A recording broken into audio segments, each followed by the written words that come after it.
IRAs have helped many of you save for retirement. But because they were created by the government, the rules can be complex and confusing. We help you avoid 8 common IRA mistakes right now on Retiring Today.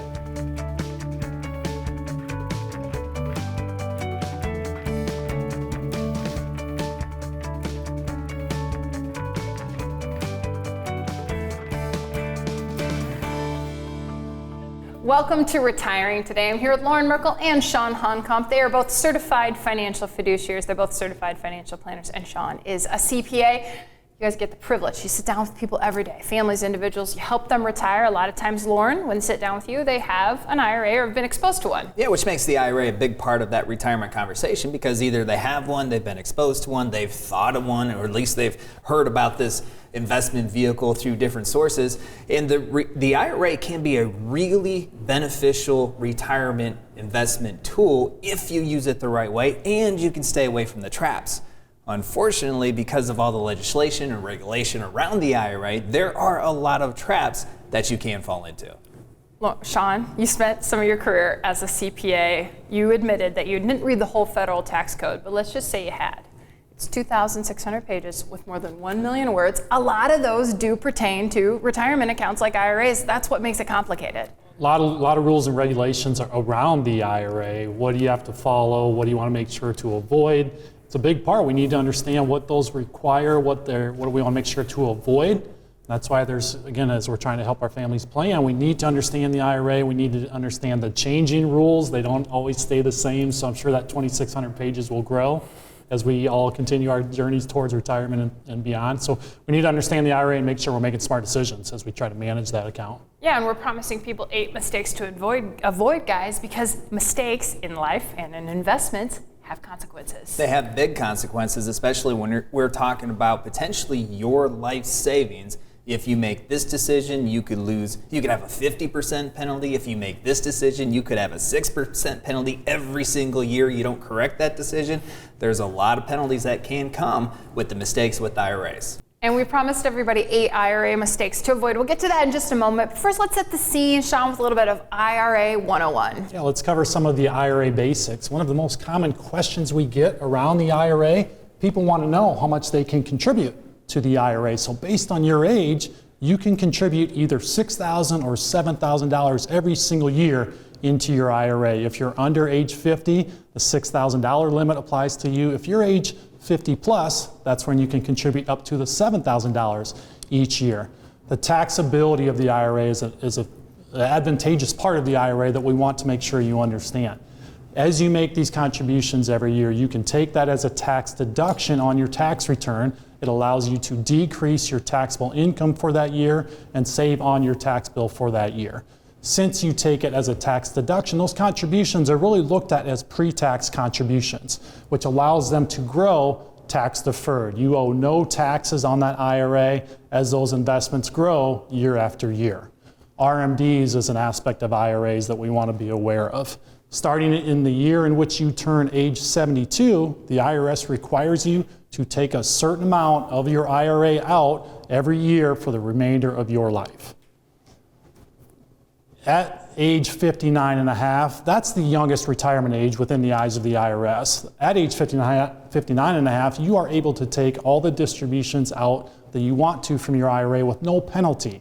If you need to take distributions out prior to 59 and a half, that's where you may incur the 10% penalty. So we want to make sure we're trying to avoid that wherever possible.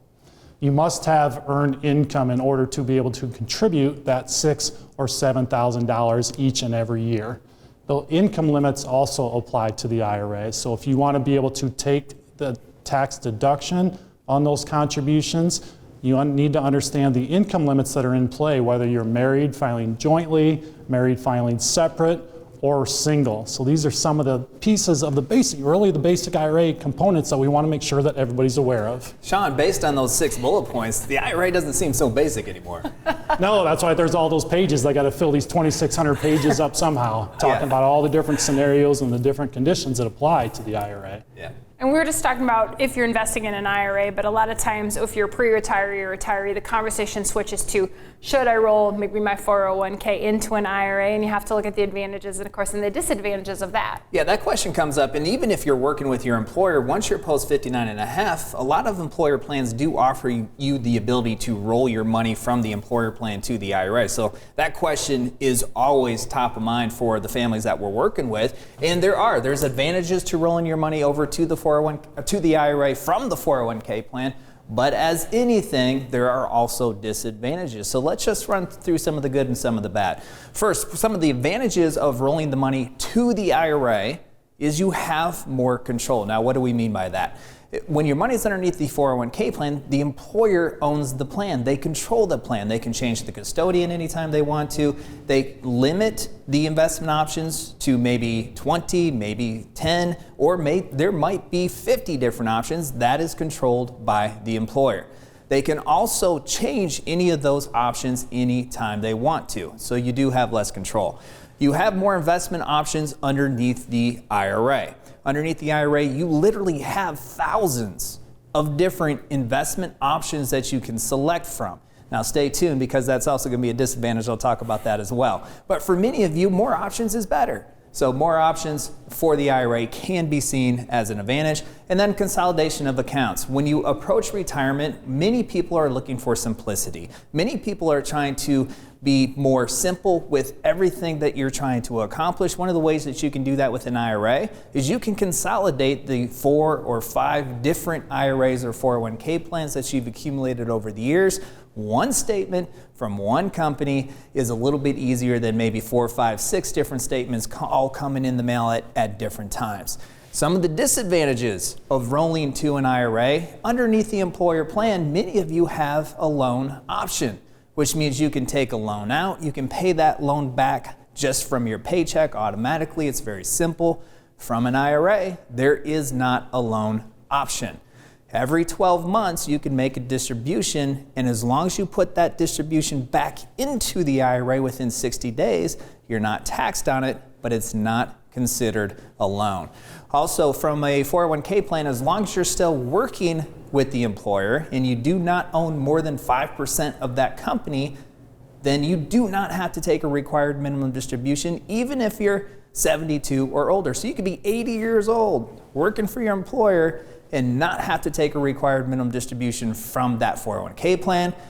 If the money's underneath an IRA, once you hit 72, you are mandated to take a distribution.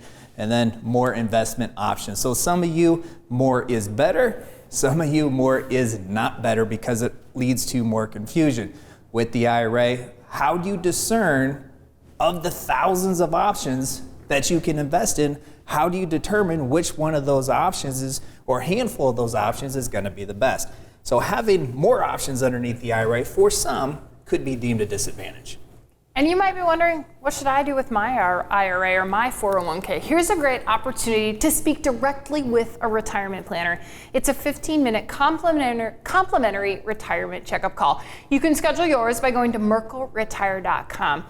8 mistakes you can avoid when it comes to an IRA when retiring today continues.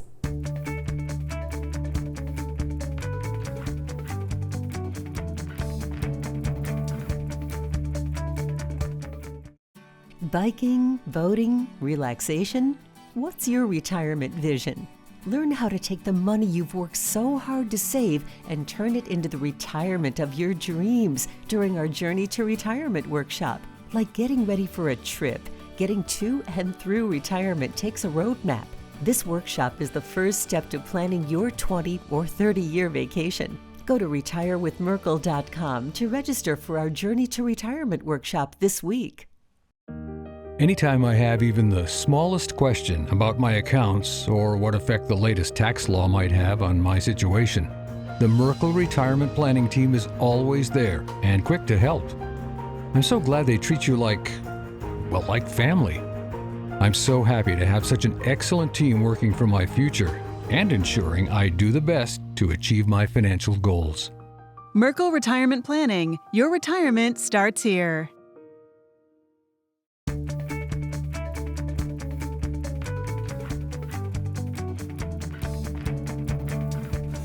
Welcome back to Retiring Today. I'm here with Loren Merkle and Sean Honkamp. We're talking about IRAs, a common retirement savings investment that a lot of people have, and we want to help you avoid some mistakes. So we looked at 8 of them that can happen. You guys have seen it. Number 1, Loren, you can trigger a taxable event when you don't want to. Yeah, you sure can. And one of the most common ways that we see people trigger in a tax event from an IRA is through rolling money from a 401 or an employer-sponsored plan to an IRA.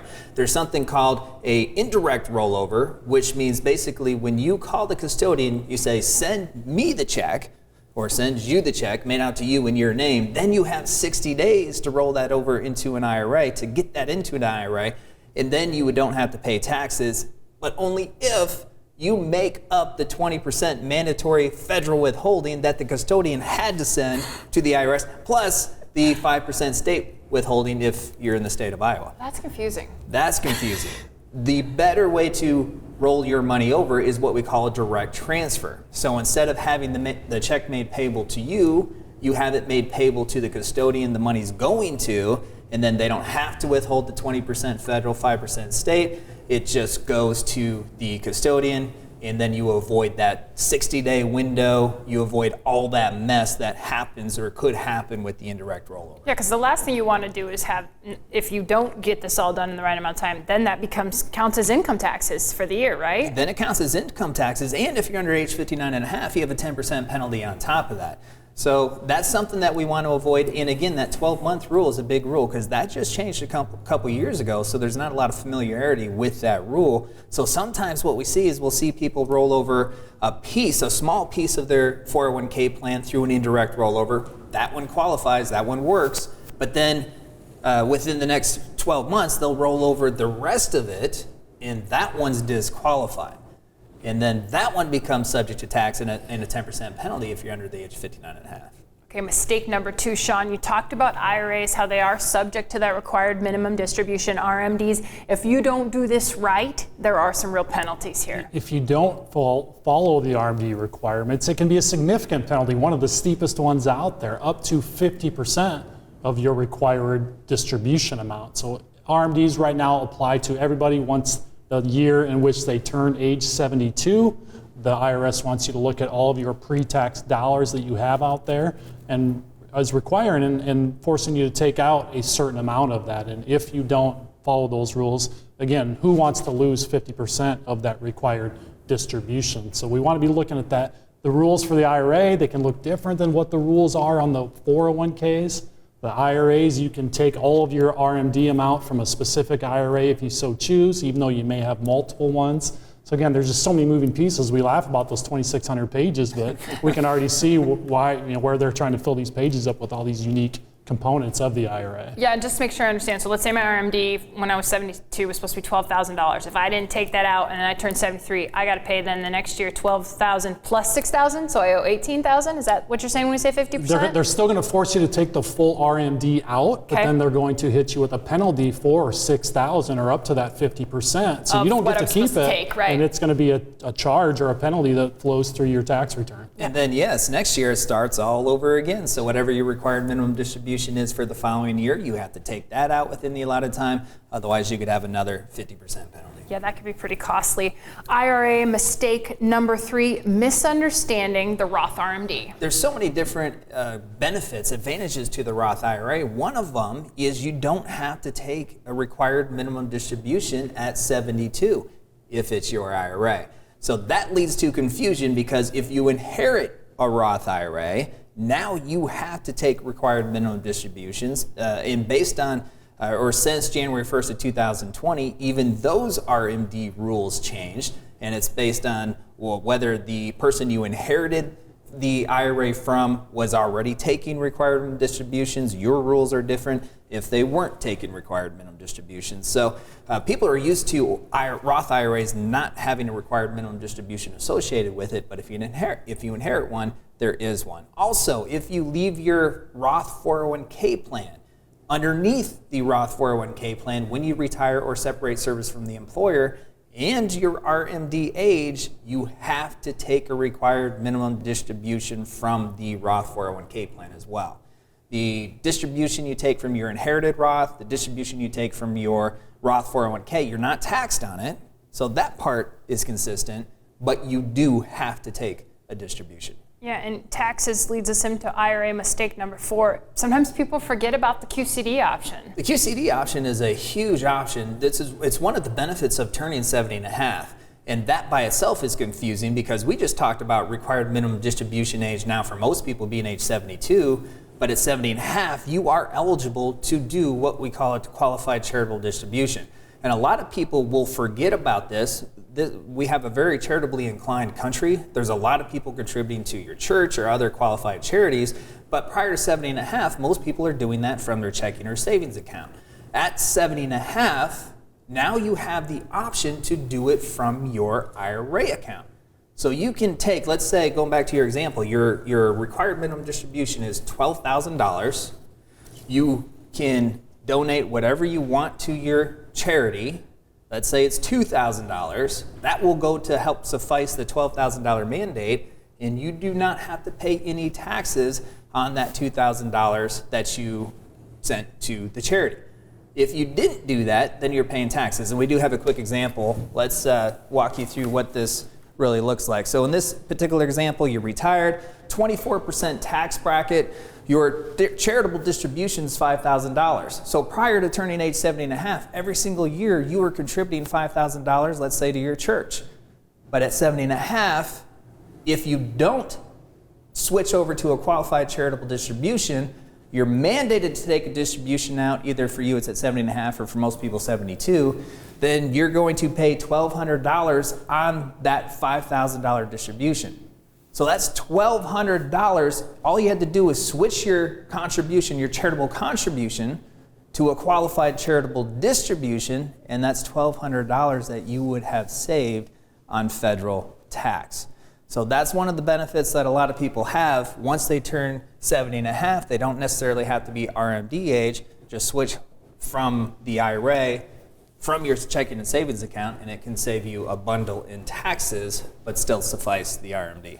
In the QC, another confusing part, we get families calling in all the time wanting to know exactly how it works, how to best take advantage of that. So it's another piece that we want to help, that we're helping our families be aware of and administer as part of their retirement plan. Yeah, there's gotchas with the QCD too, because the check has to be made payable to the charity. Okay, from the IRA. From the IRA. So when you're doing it from the IRA, if you receive the money first, you can't do the QCD with that money.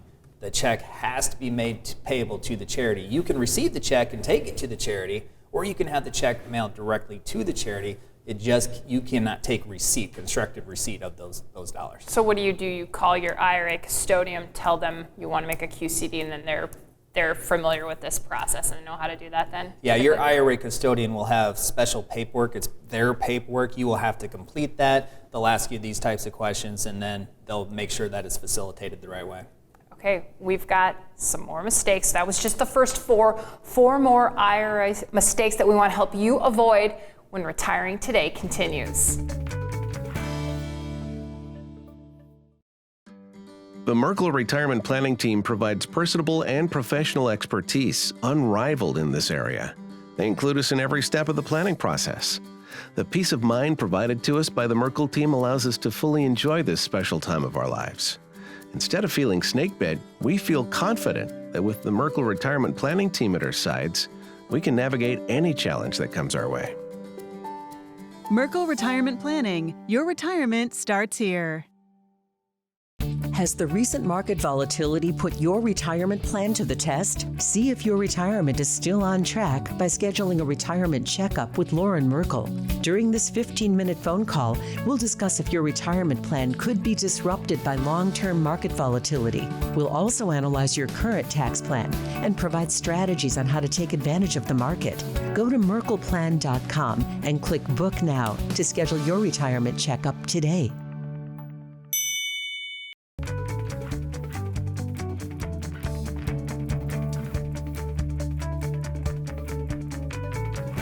Welcome back to Retiring Today. I'm here with Loren Merkle and Sean Honkamp. 8 IRA mistakes to avoid. We are on number 5 right now, guys. The Social Security slip. Sean, what do people need to know about IRAs and Social Security? Families are wondering all the time how their Social Security is going to be subject to tax. So some families, some households, you might be subject to tax on your Social Security benefit. Other households might not. So what we want to be aware of is there's a fancy, it's super cool, provisional calculation. Here we go. It's part of, it is. It's a CPA in him. Not everybody might enjoy it as much as I do. We're going to have Sean do a whole show on Okay. this super cool provisional income. Okay, good. Look forward to So it. this provisional calculation is what determines how much of a certain household's Social Security is subject to tax. The other IRA distributions that a family or household might take from their IRAs, that's part of that calculation. So we need to be piecing together what the plan is, what the income plan is as we take IRA distributions, along with the plan for when we're going to elect Social Security, so that we know what it looks like in that first year and then all subsequent years throughout the retirement journey. Mistake number 6, don't miss the Roth conversion. Yeah, at least don't miss investigating whether a Roth conversion will make sense for you based on your circumstances. The vast majority of pre-retirees have most of your retirement savings in pre-tax accounts, which means you have a huge retirement tax bill. If you think about every time you take a distribution, you're going to be subject to ordinary income tax at whatever your income brackets are. So that's going to be based on what kind of Social Security income you have coming in, if you have pension income coming in, what types of other investment income do you have coming in, are you working part-time and taking distributions? All that's going to impact the level of tax you pay on your pre-tax monies.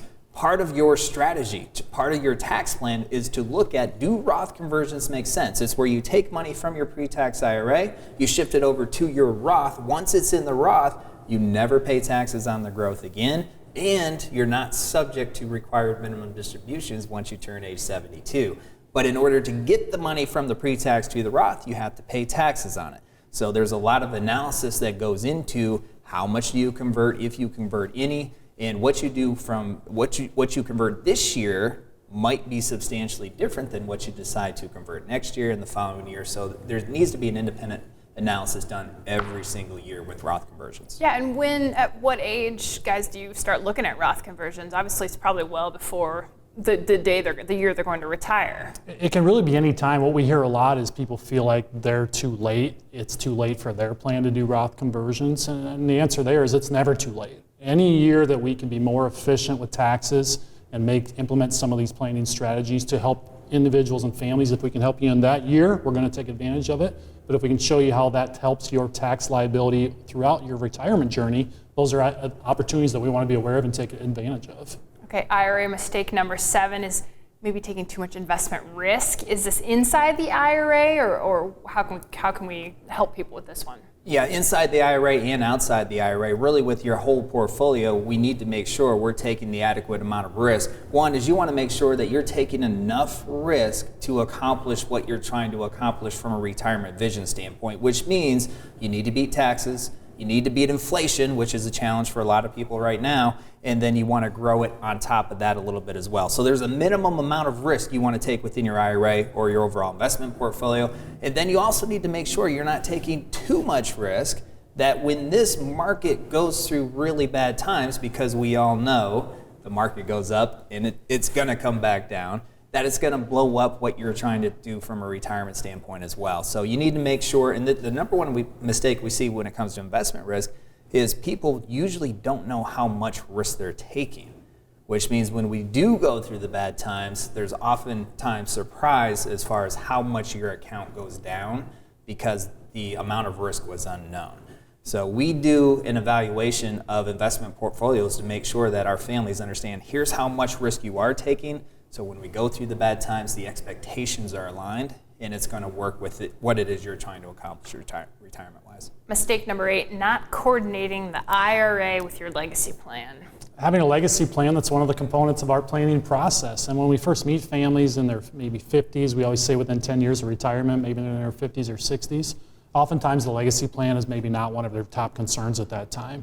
But we always know, we never know when the unplanned event's going to happen. We want to make sure that the legacy plan and how you set up your IRA, that is aligned. So having your beneficiaries correct and up to date, making sure that you know what those goals are. What are your legacy goals? What do you want to accomplish with whatever assets are left at the end of the day for you? It's important to have that legacy plan. It's important to have the paperwork and the IRA and everything structured so that it will help you achieve your goals as seamless as possible. Okay, so we've talked a lot about the IRA today. That was the focus of the whole show. But when it comes to a comprehensive retirement plan, a customized retirement plan, there's a lot to talk about. Lauren, I think a Journey to Retirement workshop is a really great place to get started. It really works well for those within 10 years of retiring or already retired and concerned about these types of issues.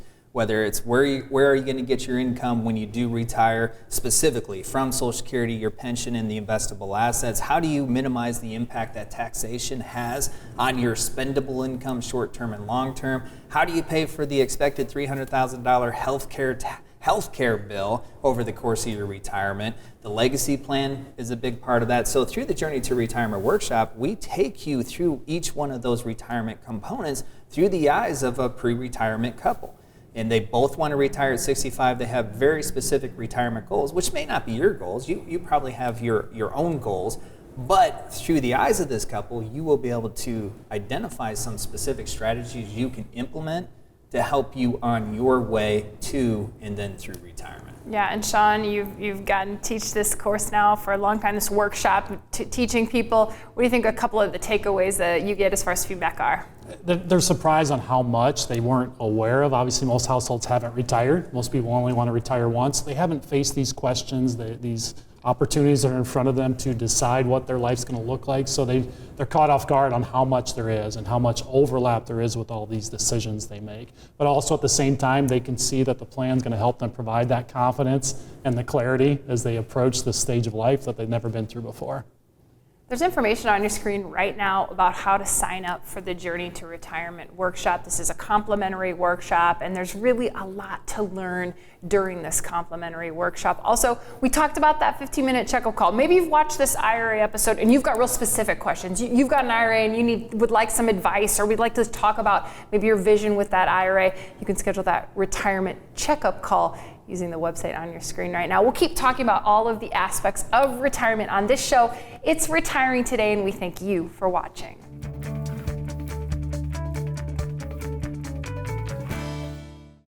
Biking, boating, relaxation? What's your retirement vision? Learn how to take the money you've worked so hard to save and turn it into the retirement of your dreams during our Journey to Retirement workshop. Like getting ready for a trip, getting to and through retirement takes a roadmap. This workshop is the first step to planning your 20 or 30-year vacation. Go to retirewithmerkle.com to register for our Journey to Retirement workshop this week. Anytime I have even the smallest question about my accounts or what effect the latest tax law might have on my situation, the Merkle Retirement Planning Team is always there and quick to help. I'm so glad they treat you like family. I'm so happy to have such an excellent team working for my future and ensuring I do the best to achieve my financial goals. Merkle Retirement Planning. Your retirement starts here.